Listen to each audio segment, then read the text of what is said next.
I woke to the faint rattle of metal on metal, a sound too precise to be the wind. My old workshop sat beneath the house, and I knew that sound by heart. A safe handle being tested.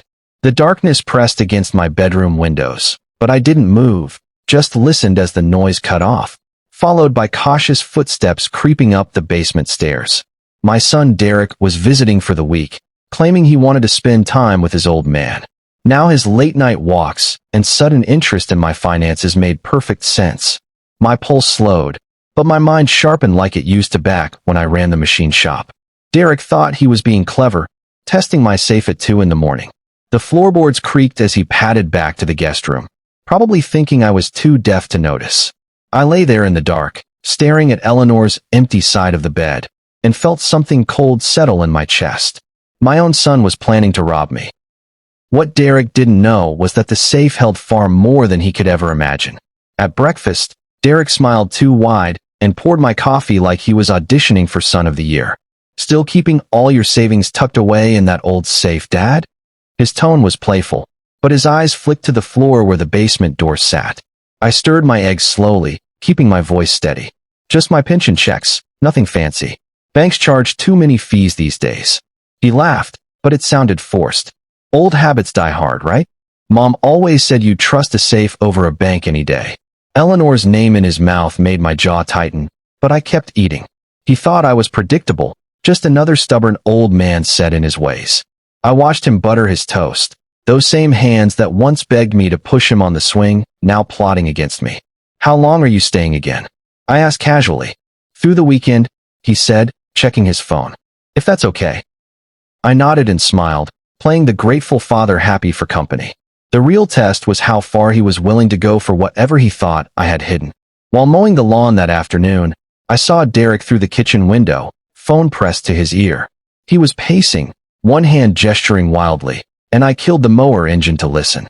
The window was cracked open just enough. "Don't worry, I'll have it by the weekend," he said, voice tight with promise. The old man has no idea. "Yeah, at least 20 grand, maybe more." He paused, listening to whoever was on the other end. "Trust me, Jake, this is easy money." He's 73 and half deaf. I restarted the mower before he could spot me, my hands gripping the handle until my knuckles went white. Jake Morrison, I knew that name. Derek's old buddy from high school, the one who'd been arrested twice for theft. The betrayal burned in my throat, but I swallowed it down and waved when Derek came out with lemonade. "You're working too hard, Dad," he said, all fake concern. I took the glass and thanked him, wondering who else knew about his plan. The question was, who exactly was helping him, and how many of them were there? That night, I waited until Derek was watching TV upstairs, then crept down to my workshop. I knelt by the old Mosler's safe, running my fingers along its familiar edges. Most people thought it was stuffed with cash from my years running the machine shop. They were partially right. There were bills inside, old documents, some of Eleanor's jewelry. But the real prize was the false compartment I'd installed 30 years ago. Behind a hidden panel sat 3 manila envelopes, fat with recordings, receipts, and a journal I'd kept since Derek was 16. They weren't just my memories. They were leverage, proof of things Derek never knew I'd collected. Every shady deal he'd tried to hide, every debt he'd sworn was paid, every lie he'd told me over the years. I'd started collecting evidence when money began disappearing from Eleanor's medical fund. He thought I was too old and trusting to notice. I touched the cold steel one more time before heading back upstairs. If he wanted a prize, I would give him one. But first, I had to lure him deeper into my trap. The next morning, I made a show of going to the basement for my toolbox, leaving the safe door slightly ajar, just enough to look like carelessness. Inside, I'd placed an old roll of 20s, maybe $800 total, wrapped in a rubber band. The false compartment stayed sealed tight behind its hidden panel. I wanted to see what Derek would do when he thought the door was open. At lunch, I mentioned needing to visit the hardware store. "Mind watching the house for an hour?" I asked. Derek's eyes lit up like Christmas morning. "Of course, Dad. Take your time." I drove around the block and parked where I could see the basement window. Sure enough, 15 minutes later, the light clicked on. He was down there, probably sweating with excitement. I gave him 30 minutes before driving home, whistling as I walked through the door. "Everything okay?" I called out. Perfect, he answered from the living room, voice pitched too high. The hardest part was pretending not to notice the basement door wasn't quite closed the same way I'd left it. That very night, I'd find out if he'd take the bait. At 2 a.m., the front door's lock clicked softly.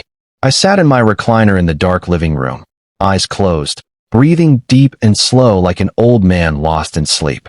Derek's footsteps crossed the entry, but then came another sound. Heavier boots, more confident. Jake Morrison, had to be. They whispered something I couldn't catch, then headed for the basement door. I cracked one eye open just enough to see two shadows disappear down the stairs. The safe door opened with its familiar squeak. Then silence, followed by muffled laughter. Holy shit, it's really here. Jake's voice drifted up. Told you, Derek replied. Grab it all. They thought they'd won. Thought the old man was too stupid to secure his money properly. I shifted in my chair, letting out a small snore for effect. The footsteps came back up, quicker now, eager. The front door closed with barely a sound. From my window, I watched them load something into Jake's truck, shaking hands like they'd just closed a business deal. They didn't realize I was wide awake, listening to every word and watching every move. By morning, the bait cash was gone, just as I'd expected. Derek strutted into the kitchen like a rooster, insisting on making me pancakes. You deserve a nice breakfast, Dad, he said, but his hands shook when he poured the syrup. There was a small cut on his knuckle, probably from fumbling with the safe in the dark. Sleep well? I asked innocently. Like a baby, he lied, avoiding my eyes. Jake never came back inside, but I'd seen his truck pull away at dawn. I sipped my coffee and made my move. You know, I'm really enjoying having you here. Why don't you stay the whole week? Derek's jaw tightened. He thought he'd already cleaned me out, thought there was nothing left to take. I actually might need to head back early, he started, but I cut him off. Nonsense. When do I get to see my son anymore? I patted his hand, feeling him flinch at the contact. Besides, I want to show you something special before you go. His eyes sharpened with fresh interest. He was about to discover I still had more hidden than he'd ever imagined. I made a calculated phone call to my banker that afternoon, knowing Derek was within earshot in the living room. Yes, about that family trust Eleanor set up, I said loudly into the phone. I want to make sure it's still secure. Yes, still untouched. Good. I watched Derek's reflection in the hallway mirror. His head snapped up from his phone, body tensing like a hunter who'd caught a scent. No changes needed. Let's keep it right where it is for now. I hung up and shuffled past him, pretending not to notice how he tracked my movement. Everything okay, Dad? He asked, trying to sound casual. Oh yes, just checking on some old accounts. Your mother was always better with the financial planning. I sat down heavily, playing up the tired old man routine. She left us more than just memories, you know. Derek leaned forward, barely containing his eagerness. I didn't know Mom had set up a trust. I waved my hand dismissively. Oh, it's nothing you need to worry about. The hook was set. If greed was pulling him, I would feed it until he choked. Derek's questions started coming fast after that. Over dinner, he asked about Eleanor's jewelry, claiming his girlfriend loved vintage pieces. At breakfast, he wondered about family heirlooms and whether I had any old bonds or certificates. You know, for historical value, he added quickly. I saw through every word. He wanted to know what else I had hidden, what other treasures the old man might be hoarding. Funny you should ask, I said, setting down my fork. I've been meaning to go through your mother's things. There's this old ledger she kept, locked away. Haven't opened it in years. His eyes narrowed with hunger. A ledger? Oh yes, she documented everything. Every penny, every investment, every family transaction going back decades. I stood up slowly, joints creaking for effect. Maybe I'll dig it out tomorrow. Might be nice to look through it together. Derek nodded eagerly, practically salivating. I'd love that, Dad. Really.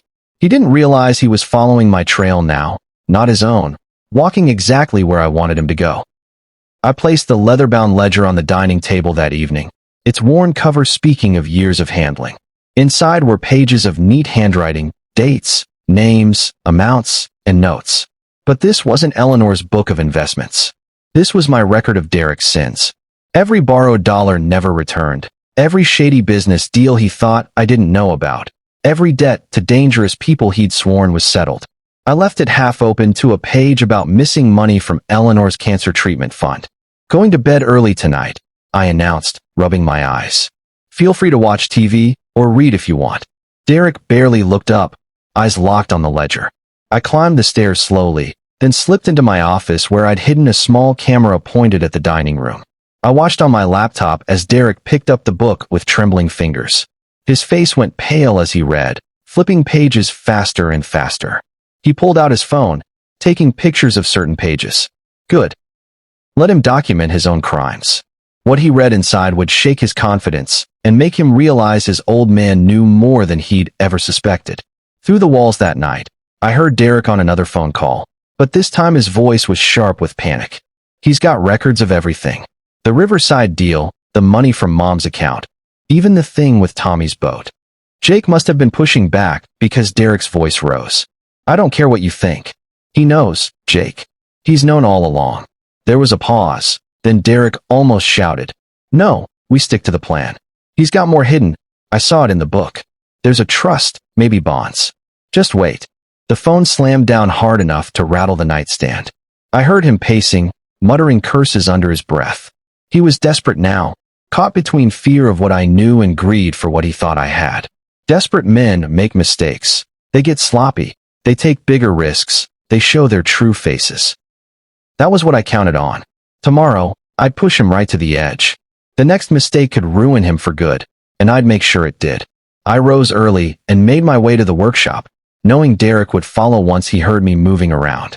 I left the safe's false compartment slightly visible, like I'd been careless while retrieving something. Inside, I'd placed 3 envelopes marked with Derek's name and different years. I heard him on the stairs, trying to step quietly on the creaky 3rd step. I pretended to organize tools, my back to him. He crept closer, and I could feel his eyes on the safe. Looking for something, son? I asked without turning around. He jerked back, stammering. Just wanted to see if you needed help. I faced him slowly, noting the sweat on his forehead despite the cool morning. His eyes kept darting to the safe, where the envelopes were clearly visible. Actually, I found some old papers of yours while organizing, I said casually. From that business venture you had a few years back. The one with the missing investor money. His face went white. He stepped forward, then caught himself. I don't know what you're talking about. I shrugged and walked past him toward the stairs. His reaction told me everything I needed to know. He was terrified of what else I might have documented. Derek spent the morning trying to act normal, but I could see the strain in every movement. He jumped when the phone rang, flinched when car doors slammed outside. Finally, he tried to probe again. Dad, about those papers in the safe. What papers? I asked innocently, sipping my tea. The envelopes with my name. What's in them? I studied him for a long moment, watching him squirm. Just old tax returns, I think. What? He forced a laugh that sounded more like a cough. Just curious. Didn't mean anything by it. I stood up and stretched. You know what? I'm going to visit Bill tomorrow. Haven't seen him in months. You'll have the house to yourself all afternoon. Derek's face shifted through several emotions. Relief, calculation, greed. Oh, that's nice. Bill's your friend from the shop, right? That's right. We usually spend hours catching up. I patted his shoulder, feeling him tense under my touch. You sure you don't mind being alone? Not at all, Dad. I'll probably just read or watch TV. We both knew he was lying. Tomorrow would be the day the trap snapped shut. I left at noon sharp, making a production of gathering my jacket and keys. Bill's expecting me, I called out. Be back by 5. Derek waved from the couch, barely containing his excitement. I drove around the block and parked behind the abandoned grocery store where I could see my house clearly. I didn't have to wait long. Jake's truck pulled up 15 minutes later. They didn't even pretend to be subtle. Jake carried a toolbox right through the front door in broad daylight. Through my binoculars, I watched them go straight to the basement. I pulled out my phone and started recording, zooming in on Jake's license plate, then their faces as they came back to the truck for more tools. They were inside for nearly an hour. I could imagine them down there, probably drilling into my safe, thinking they were so clever. Every crime needs evidence, and they were creating plenty. Every cut, every move, every word they spoke in my house was being caught on the cameras I'd installed last month. Soon, I'd use their own greed as the weapon against them. When I returned home at 5, I made noise coming through the door, giving them time to scatter if they were still there. The house looked untouched at first glance, but I knew better. The basement door was closed but not locked. I always locked it. Down in the workshop, my safe stood wide open, the door hanging like a broken jaw. The envelopes were gone, along with the last of my bait money. Even some of Eleanor's costume jewelry had been taken. I smiled to myself and went to my office, pulling up the hidden camera feeds on my laptop. There they were in perfect HD quality. Derek and Jake, faces clear as day, breaking into my safe with power tools. Jake counting money while Derek stuffed envelopes into a bag. The timestamp showed everything, even their conversation. "This is it?" Jake asked on the recording. "There's got to be more," Derek replied. "The trust money has to be somewhere else." The footage was gold, worth more than any cash they'd stolen. It was the rope they'd hung themselves with, and all I had to do now was tighten the noose. That evening, I put on my best confused act. I shuffled around the kitchen, opening drawers and muttering to myself. "I could have sworn I put those insurance papers in the safe," I said loud enough for Derek to hear. He appeared in the doorway, trying to look concerned. "Everything okay, Dad?" "Oh, just can't find some documents." Maybe I moved them and forgot. I scratched my head, playing up the senile old man routine. Derek rushed to reassure me. "I'm sure they'll turn up. You know how things get misplaced." Sweat dotted his forehead even though the house was cool. "You're probably right," I agreed, then stopped suddenly. "Derek, you didn't hear anyone in the house today, did you? While I was gone?" His eyes went wide. No. I was here all afternoon. Everything was quiet."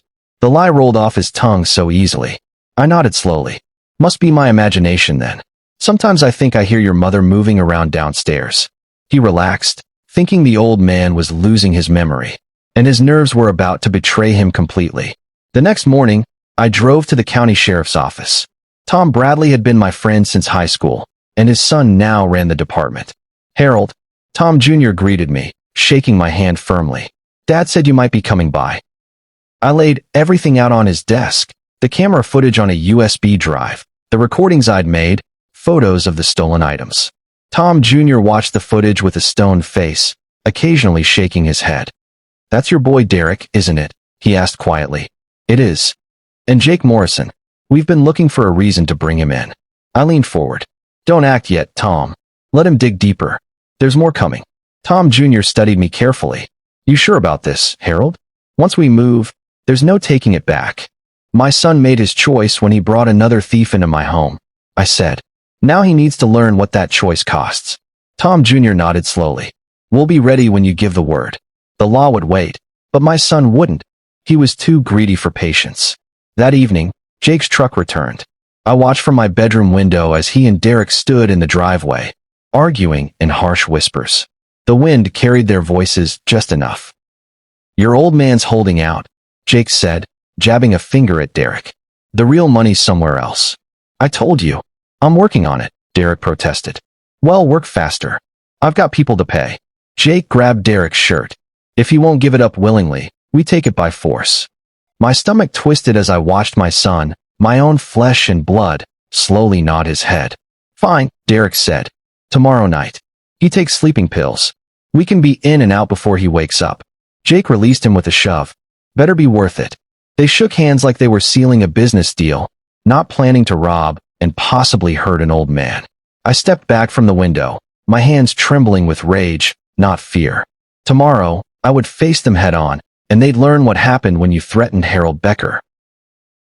At dinner the next night, I set my plan in motion. Halfway through the meatloaf, I let my fork clatter to the plate and pressed my hand to my chest. "Dad," Derek actually looked concerned for a moment. "Just a little dizzy," I muttered, making my voice weak. "Been happening more lately." I pushed back from the table, letting my hand shake as I reached for my water glass. Derek's eyes lit up with opportunity. "Maybe you should lie down," he suggested quickly. "I can clean up dinner." I nodded, standing unsteadily. "You're right. Think I'll take my pills and turn in early." I made a show of taking my sleeping medication, actually just vitamins, and shuffled to my bedroom. "Don't worry about me," I called back.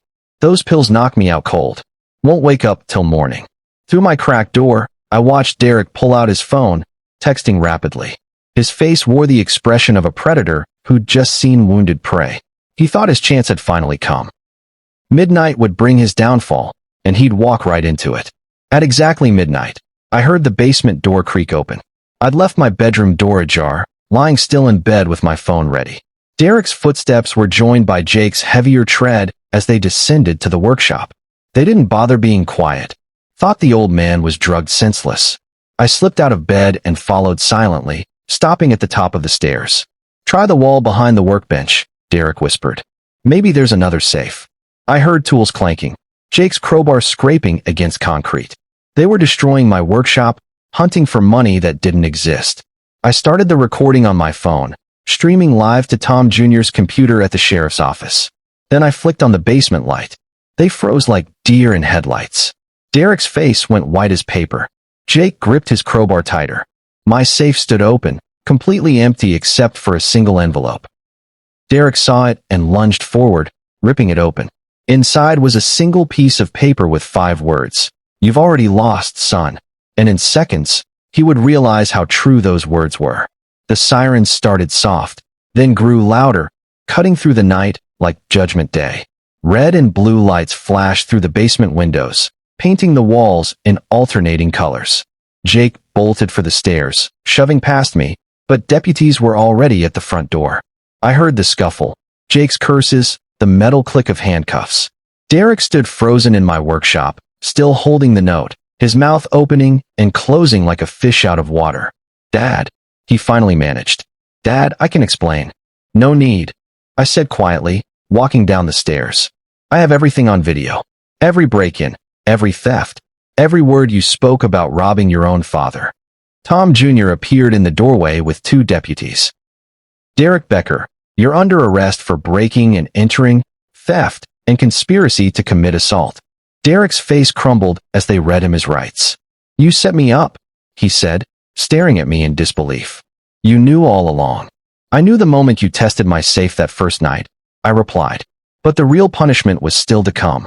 The deputies cuffed Derek gently, Tom Jr.'s doing, respecting our history. But Derek thrashed against them, shouting my name like a curse. "How could you do this to your own son?" His voice broke, tears streaming down his face. "I needed that money. You don't understand." "I understand perfectly," I said. "You needed it so badly you were willing to hurt me for it." They led him up the stairs, his shoes dragging across my floor one last time. Jake was already in the patrol car, his face dark with rage behind the window. The neighbors had come out, watching in their bathrobes as my son was loaded into a second car. "Mrs. Patterson caught my eye, her expression full of pity. I couldn't bear it. I went inside and closed the door, listening as the sirens faded into the distance. The house felt hollow, like something essential had been carved out of it. The silence that followed was heavier than iron, pressing down on me until I could barely breathe. That silence would echo in the courtroom, where I'd have to testify against my own child. The courtroom was smaller than I'd expected, wood-paneled and smelling of old coffee. Derek sat at the defendant's table in an orange jumpsuit. His lawyer, a public defender who looked barely older than Derek himself, shuffling papers nervously.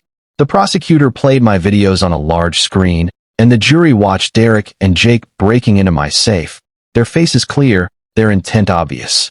Derek's lawyer tried to paint me as a vindictive father who'd entrapped his son. "Mr. Becker," he said, "isn't it true you deliberately baited your son?" I gave him choices, I replied steadily.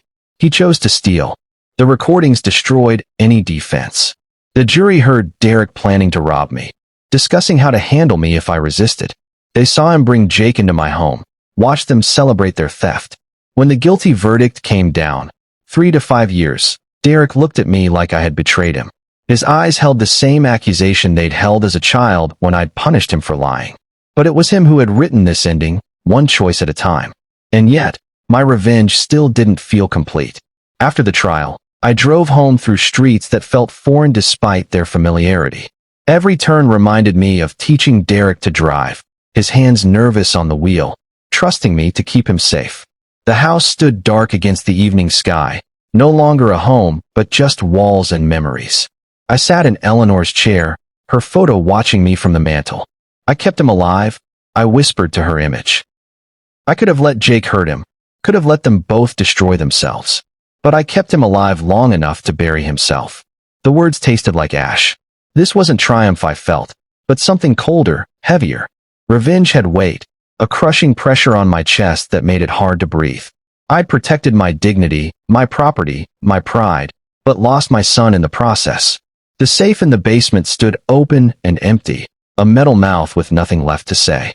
Eleanor would have found another way. She always did. Only the safe still held the answer to whether this had all been worth it. 2 weeks later, I returned to the workshop one last time. The safe stood open like always now, its purpose served. I reached behind the false panel one more time, pulling out a small envelope I'd hidden even from myself. Eleanor's last letter, written days before the cancer took her. Harold, it read in her shaky handwriting. Our boy isn't perfect, but he's ours. Don't let him drift too far. Money isn't wealth, love is. Even broken love is better than none at all. I folded the letter carefully and placed it back. Derek would serve his time, maybe learn his lesson, maybe not. Jake got 5 years with no parole. The stolen money was returned, but I donated it to the addiction center downtown. Seemed fitting somehow. The real treasure in my safe had never been money or evidence. It had been the patience of a father who could have forgiven, the wisdom to know when someone was beyond saving, and the terrible burden of being right. My safe never truly held money. It held memories, proof, and the patience of a father who refused to be robbed of his dignity. And now, the story of my safe and my son was finally closed.